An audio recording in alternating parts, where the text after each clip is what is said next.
Hello, my YouTube friends. I have finally bit the bullet and got me some tire machines. You've probably seen this brand Mayflower all over the internet on eBay and Amazon. And for the most part, these are good machines for the home. But there are some things that I'm going to go over in this review that I wish I would have known. To start off, you can do what I did, email the seller and say, hey, can you help me out with shipping? They gave me $100 off right there, making the total price for both machines, taxes and shipping, $1,940. Now that sounds like a lot, but if I would have had a pair of tire machines when I was 16, in the last 20 years, they would have probably paid for themselves 3 times. I wish I would have done that. If I could go back, I would. These machines run off of 20 amps and my garage only had 15s, so I needed to run a wire from the breaker box to the garage specifically for these machines. Big thing to know about the tire machine is you're basically maxed out at a 33 by 12.5 tire. So if you got a big old Jeep or big truck with tires bigger than that, this machine may not work for you. When I helped my brother do his truck tires, right off the bat, we ran into, open this up, and there it maxes out pretty much at 1 foot. So and his is 12.5, so we were really jamming the tire in there to get it in there, but it worked. The manufacturer says that this bead breaker is rated at 5,600 pounds. And other than one spare tire that we had a way hard time getting the bead off, I've done car tires, truck tires, trailer tires, and it's been fine. A big thing that I wish the manufacturer would have done with this design is make this back arm taller. When we put my brother's rim on here, the rim's clamped in these and it comes up to about there. And when you set the tire on there to try to angle it down and get it on the duck head, the tire just kept hitting this and rubbing right here when we're trying to get that first bead onto the rim. So what I'm gonna do is make my own custom spacer and weld it up, you know, and probably give this like a 6-inch lift, and that would solve it.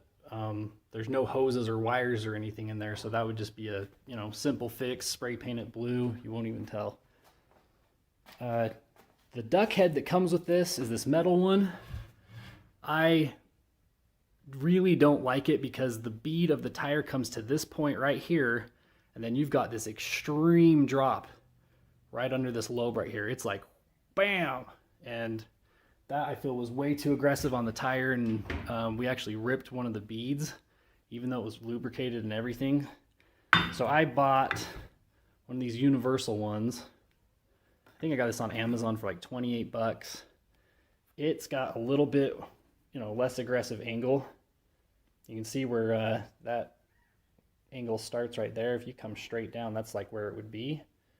But this one, it starts, you know, clear over here, way less aggressive angle. So the tires did go on a lot easier with this.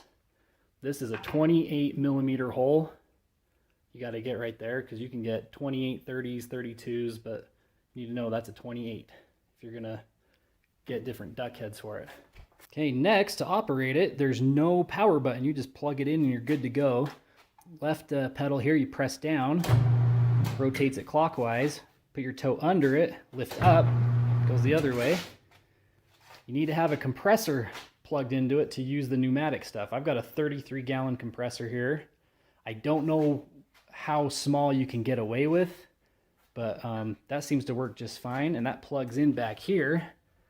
And this stuff is all pre-calibrated before they ship it to you, so I haven't had to mess with that. There's your air pressure gauge. You got your pneumatic oil right there. You just got to keep an eye on that. To close the clamps, press down closes it. Press down again, that opens it. And then if you're breaking a bead, you use your left foot right here, open this up, put the tire in, and press it, and that pulls it in. So that's basically it on that. I mean, it works fine, but, you know, other than changing the duck head and giving this thing a lift, that'll make it better. And there's a lot of universal stuff you can buy online that can clamp onto these and different kinds of tools. It did come with a really good tire iron. It's not very big, but it's really strong. I've used cheater bars on this, and I mean, you can barely see this bend right here. You compare that to my Harbor Freight one over here. Yeah, garbage. But wherever they got this, I mean, this is China stuff, but this one's good. Now you're probably wondering, does this model have a Bead Blaster? This one does not. To get the one with the Bead Blaster, it's like a few $100s more. It's a way better idea to just get one of those Bead Blaster tanks. So here is a Bead Blaster tank that I bought on Amazon, and I don't remember exactly what I paid for it. Pretty sure it was less than $100. I think it was $10 more than a 5-gallon. So might as well go for a 10 and have that extra volume. And I'll do a tutorial video on how to use this. There are some tricks you need to know, like having your tire on a 5-gallon bucket. We've tried it on the cement and it was just blasting the air out and nothing happened. So there's some tricks to using these and upgrading the valve. The one they send you right here is just total crap. This one's from Home Depot, way better brand. It wasn't made in China. That's a good little cheap upgrade you can do. I also changed out the gauge. The one that they sent me was in KP, I think KPA instead of PSI, so I already swapped that out. Some sellers might have one that comes with PSI, but most of the time they don't, so just something to watch for. Now for the balancer, they say you need to get a separate steel rim, preferably brand new, put a brand new tire on it, and this will be nothing but your calibration tire. I think it may have come pre-calibrated, I don't know, but to be safe, I went through the instructions on how to calibrate it, and I've done that twice. I'm going to show you guys how to operate this, but just know that that's kind of a weird thing, is it doesn't self-calibrate. You've got to manually do it, and you need to buy a rim and a tire, and they do say get a steel rim. I don't know why that matters. Just kind of a weird thing. Now, what does the machine come with? It came with 3 little balancing cones. This little guy, the one that I've currently got in there, and then this one. That takes care of some tires, but like soon as I went to SUV tires, I needed to order some bigger ones. I found that Amazon and AliExpress were the cheapest to get these other ones. And I also got an aluminum backing plate that helps for doing bigger truck tires. Here's that right there. I actually got this with the stimulus check. The cheapest one I could find was $120, but you know what? Technically that was free. So that was okay. To turn it on, you got a switch on the side here. And a weird thing to know about this is they've got a little bolt on the back. See that right there? Kind of hard to see, but that's got a little sticker. It says to ground that to something. I never did. I don't know what that's for, where this type of plug already has a ground in it to a house. So my guess is if you've got like a outside shop or something, then you can ground that to something, but it works without using it. It's just plugged into a 3-prong outlet. This is a 10 gauge cord right there. So all you do is hit the power button right there. First thing you do is you select where you want to put your wheel weights. Standard, when you first turn it on, is it just automatically assumes that you've got a steel rim where you're going to hammer on a weight on this side and on this side. If that's what you've got, you don't need to do anything. But if you've got aluminum rims and you're going to mount your weights in different areas, then you just select whatever one it is. You just hit the button and it's instantly in that mode. Then you work from left to right. You go to DIS, you hit the plus button,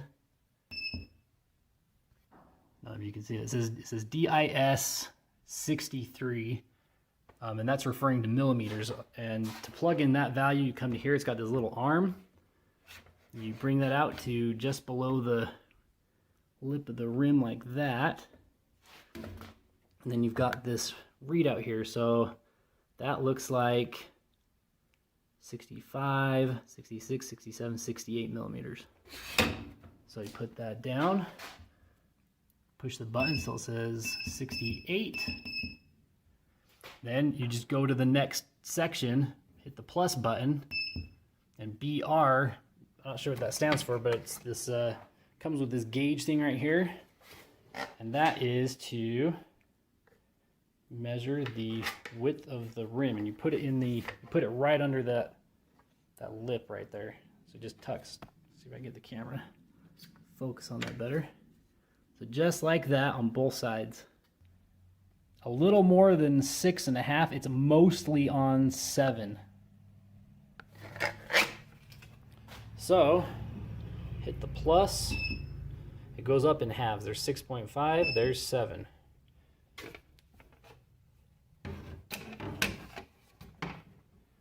And then finally, come over to this section right here. And this is your rim diameter. And it's already on 15s, and this is a 15-inch rim. And then once you've done that, you just hit the start button.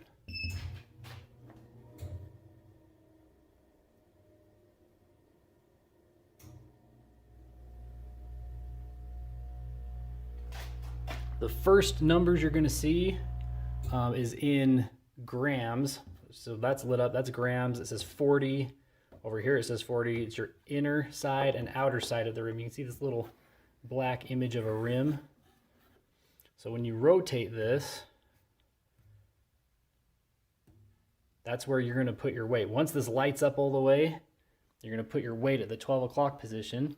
And you can buy these. These are, I think I got this on eBay for like 25 bucks. It's just a universal laser that projects it right on there. You don't have to have that, but it was kind of a cool little upgrade. And I just mounted it there with double stick tape. If you want to see this in ounces, come over to the C button. That means convert. So you're just going to change it from grams to ounces. So 1.5 on both sides. Once you hammer on your weight, then you just come over here and rotate the thing till it lights up on the right side like that. Right there. And then you know at the 12 o'clock position on this side, that's where you hammer your other weight. Then hit the start button again, and it should show 0. And that's basically it on how that works.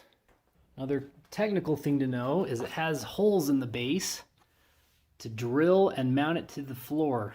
And that helps reduce vibration or basically eliminate them, but that's a pretty important thing to do. Also, you can shim it to level it. What I've seen other people do is they'll put a bubble level on this and wait till that's just perfect and shim it till that's nice and level. And I mounted that on all 3. There's just 2 on this side and 1 on this side, but it works. It's nice and solid. I haven't mounted this yet. I still need to, but it doesn't balance, so it doesn't really matter if it wiggles as long as you get your tire off. One thing you will see in reviews is how horrible the instructions are. Here's an example. Wear suitable clothing such as suitable safety suit such as glove, glasses, and working suit. Not wear necktie, long hair, loose clothing. The operator should stand beside the machine when operation the machine. Keep from the unauthorized personnel. And it's like that all the way through. And sometimes you just are like, whoa, what are they saying? But you think they'd invest in an English translator and getting some decent instructions. So that is -1 star on instructions for me. So I'm going to show you guys next how to calibrate this thing, because the instructions really are horrible, and this will be a resource that you can use if you get one of these. The machine comes with a 100-gram wheel weight. You don't want to lose this. I keep mine up in a little safety box there so you can't accidentally mix it up with anything, but this is specifically for calibrating the machine. First thing you want to do is come over here, and you see this is the home button. It's got a little house on it. Press that one time, and it'll have the letter P over here. And you come over and hit the DIS button plus. Just hit that one time. And it says setup. And you come back over here and hit the home button 2 times. Now it says POS. I think that's for position. And then this says a 0. Now you rotate the wheel and the numbers, it says 90. It's hard to get that to focus. Well, it says 90 right there, and you rotate it until it says 110. There's 101, 103, 5, and there's 110. Once it says that, press the fine button one time, which is this picture of this little family right here.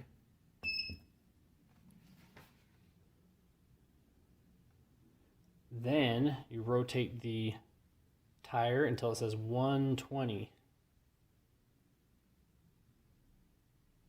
Then you come back over and hit the little family button again.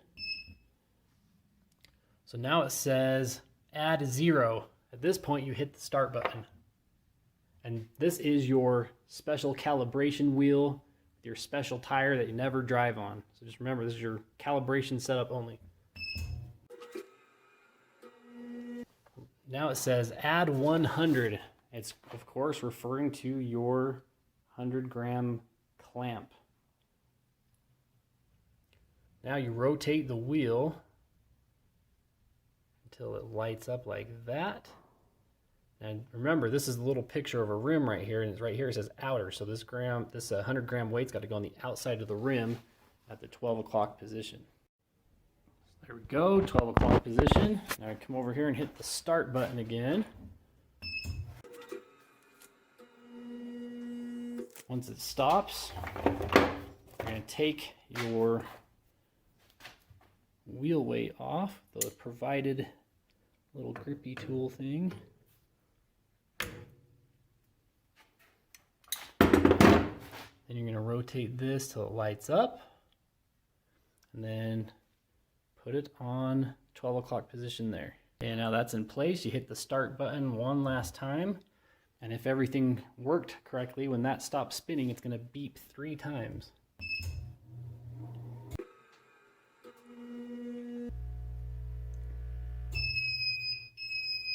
It says SAUDAE. I don't know what that means, but it means it's done. So there we have it, folks. Here's the power button. And they say when you're not using it, unplug it and keep the cord plugged where it's not going to get damaged or dirty. I hope this video was useful to you guys. If you are looking to get one of these, or you have any questions, feel free to post questions in the comments, and I'll do my best to answer everybody's question. Thanks for watching, you guys.